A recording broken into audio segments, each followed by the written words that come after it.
Board exam की copy कैसे check होती है, 10th बोर्ड एग्जाम की कॉपी हो या फिर 12 बोर्ड एग्जाम की कॉपी हो, एग्जामिनर बोर्ड एग्जाम की कॉपी को कैसे चेक करते हैं और 2024 के बोर्ड एग्जाम की कॉपी कैसे चेक होगी, ये आप लाइव देखने वाले हैं। कॉपी चेकिंग में कितना नंबर दिया जाता है, किन किन गलतियों पर नंबर काटा जाता है, सब कुछ आपके सामने लाइव दिखने वाला है इस वीडियो में। सबसे पहले आप ये जान लीजिए कि बोर्ड एग्जाम की कॉपी चेक करने का प्रोसेस क्या होता है, यानी कि बोर्ड एग्जाम की कॉपी चेकिंग में कॉपी को कितने स्टेप से होकर गुजरना पड़ता है।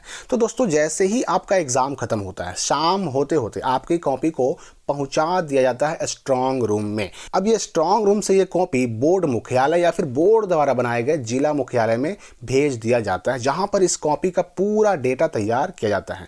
फिर इसकी बारकोडिंग की जाती है, फिर इसको अलग अलग शहरों में, अलग अलग जिलों में चेक करने के लिए भेज दिया जाता है। जनरली याद रखिएगा कि जिस जिले की कॉपी होती है उसकी चेकिंग उसी जिले में नहीं होती है, अक्सर उनका जिला बदल दिया जाता है। मतलब ये होम डिस्ट्रिक्ट में कभी भी कॉपी चेक नहीं होती, उनका जिला बदल ही दिया जाता है। इसके बाद जो है, एक तरफ तो ये कॉपी का बंटवारा हुआ, कहीं कहीं उसको अलग अलग जिलों में भेजा गया। दूसरी तरफ जहां जहां कॉपी की जांच होनी है, यानी मूल्यांकन केंद्र, इवैल्यूएशन सेंटर, वहां वहां टीचर्स को अपॉइंट भी किया जाता है, एग्जामिनर के रूप में उनकी नियुक्ति भी की जाती है। अब 10, 12, 15 एग्जामिनर के ऊपर होते हैं एक हेड एग्जामिनर, और ये हेड एग्जामिनर के ऊपर होते हैं पूरे केंद्र के, पूरे मूल्यांकन केंद्र के, यानी कॉपी जांच केंद्र के निदेशक, जिनको मूल्यांकन केंद्र निदेशक भी कहा जाता है। एक बात आपको और याद रखना है कि कॉपी चेकिंग के इस प्रोसेस में कभी भी जो टीचर जिस बोर्ड के हैं वह उसी बोर्ड के कॉपी को चेक करते हैं। सीबीएसई वाले सीबीएसई की चेक करेंगे, झारखंड बोर्ड वाले झारखंड का चेक करेंगे, उसके अलावा यूपी बोर्ड वाले यूपी का चेक करेंगे, बिहार बोर्ड वाले बिहार का चेक करेंगे, इस तरह से एमपी बोर्ड वाले एमपी बोर्ड का ही कॉपी चेक करेंगे। जो जिस बोर्ड के टीचर हैं उसी बोर्ड के टीचर कॉपी को चेक करेंगे। और जनरली कॉपी चेकिंग में सरकारी शिक्षकों को ही रखा जाता है, नियुक्त किया जाता है। प्राइवेट शिक्षकों को अक्सर कॉपी चेकिंग में नियुक्त नहीं किया जाता। अब आते हैं कि ये कॉपी जांच में आखिर जो है कौन कौन सी चीज़ें बड़ा इंपॉर्टेंट होती हैं नंबर देने में, जिनका सबसे बड़ा रोल होता है। तो एक बात याद रखिए कि बोर्ड एग्जाम की कॉपी चेकिंग में साइकोलॉजिकल इफेक्ट सबसे बड़ा काम करता है। और ये बात मैं खुद के एक्सपीरियंस से कह रहा हूं, क्योंकि मैं खुद भी एक टीचर हूं और हर साल बोर्ड एग्जाम की कॉपी भी चेक करता हूं। तो अब मैं रहूं या कोई और टीचर रहे, हमें जो सबसे पहली चीज़ प्रभावित करती है, जो इंप्रेस करती है, वो चीज़ होती है आपकी राइटिंग। क्योंकि इवैल्यूएशन सेंटर यानी कि कॉपी जांच केंद्र पर शिक्षक के सामने आप तो होते नहीं है, स्टूडेंट तो होता नहीं है, टीचर के सामने होता है तो सिर्फ आपकी कॉपी होती है। और उसी कॉपी के आधार पर एग्जामिनर को यानी कि टीचर को अंदाज़ा लगाना होता है कि आप किस लेवल के, किस तरह के स्टूडेंट हैं, अच्छे स्टूडेंट हैं, एवरेज स्टूडेंट है, या फिर एवरेज से भी नीचे के स्टूडेंट है। और इसी पर डिपेंड करता है, इसी पर निर्भर करता है कि आपको कितना नंबर, कितना मार्क्स मिलेगा। इसलिए टीचर जो होते हैं, एग्जामिनर जो होते हैं, बोर्ड एग्जाम की कॉपी चेक करते समय 3 चीज़ें देखते हैं। पहला आपकी राइटिंग, दूसरा आपके आंसर लिखने का तरीका, और तीसरा आपके आंसर की शुद्धता, यानी आपका आंसर कितना सही लिखा हुआ है। और इन्हीं 3 चीज़ों पर फैसला होता है,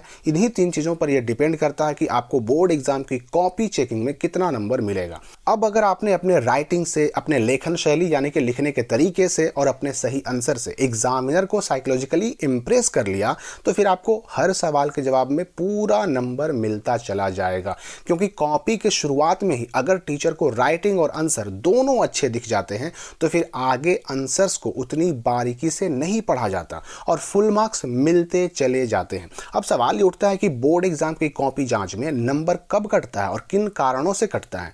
तो जब किसी स्टूडेंट की कॉपी को खोलते ही कॉपी चेक करने वाले शिक्षक को नजर आता है कि राइटिंग खराब है, आंसर को सही से नहीं लिखा गया, या फिर उत्तर नंबर, आंसर नंबर नहीं लिखा गया, ओवर राइटिंग की गई है, काट कूट किया गया है, तो उस छात्र का इमेज जो बनता है ना टीचर के नजर में, वो कॉपी चेक करने वाले शिक्षक के नजर में अच्छा नहीं बनता।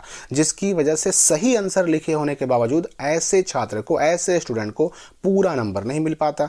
अर्थात अगर छात्र का टीचर की नज़र में अच्छा इमेज बन गया, यानी आपने टीचर को साइकोलॉजिकली इंप्रेस कर लिया, तो फ़ायदा ही फ़ायदा। और अगर आपका इमेज खराब बन गया, आपका इंप्रेशन गड़बड़ा गया, तो फिर हर तरफ से नुकसान ही नुकसान। तो इसलिए पहले 2-3 पेज जो है तो है ना, काफ़ी इंपॉर्टेंट होते हैं। पहले 2-3 पेज से ही आपका इंप्रेशन अच्छा या बुरा बनता है। अच्छा अच्छा बन गया इंप्रेशन तो फ़ायदा ही फ़ायदा हो जाता है, और अगर इंप्रेशन ख़राब रहा तो फिर उसी में नुकसान हो जाता है। इसलिए कोशिश यही करनी चाहिए कि आपकी कॉपी का जो पहला 2-3 पेज है उसको बहुत अच्छी शैली में सजा कर लिखें, और उसमें आपका आंसर, आपके आंसर लिखने का तरीका, आपकी राइटिंग बहुत अच्छी हो। इससे आपको 100% अच्छा नंबर मिलता है, ना मिलने का सवाल ही नहीं है। एक बात और याद रखें कि कॉपी चेक करने वाले जो शिक्षक होते हैं, जो टीचर होते हैं, एग्जामिनर, वो भी आपकी तरह, हमारी तरह एक इंसान ही होते हैं। कोई भी टीचर कभी नहीं चाहता कि वह अपने पेन से, अपने कलम से किसी को फेल करे।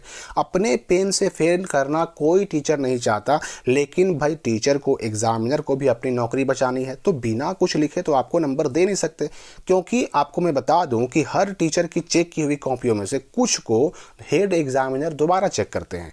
इसलिए बहुत मजबूर होकर के ही टीचर किसी को फेल करते हैं, वो भी तब जब छात्र की कॉपी में पास करने लायक कोई आंसर या कोई क्वालिटी हो ही नहीं। तो 2024 के बोर्ड कॉपियों की जांच कुछ राज्यों में शुरू हो चुकी है, तो कुछ राज्यों में शुरू होने वाली है। अगर आपने अपनी कॉपी में इन बातों का ख्याल रखा है तो बिल्कुल निश्चिंत रहें कि आपको नंबर अच्छा ज़रूर मिलेगा। आपके बेहतरीन रिजल्ट की शुभकामनाओं के साथ मिलते हैं अगली वीडियो में एक नई जानकारी और अपडेट के साथ।